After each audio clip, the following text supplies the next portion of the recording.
लिंगप्रतिष्ठा च वैवाहिककृतं तथा तटाकादि च सन्तानम् एकबिल्वं शिवार्पणम् अखण्डबिल्वपत्रं च आयुतं शिवपूजनं कृतं नाम सहस्रेण एकबिल्वं शिवार्पणम् उमया सह देवेश नन्दिवाहनमेव च भस्मलेपन सर्वांगम् एकबिल्वं शिवार्पणम्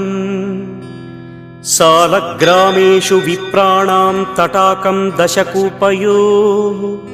यज्ञकोटिसहस्रस्य एकबिल्वं शिवार्पणम् दन्तिकोटिसहस्रेषु अश्वमेधशतक्रतौ कोटिकन्या महादानम् एकबिल्वं शिवार्पणम्।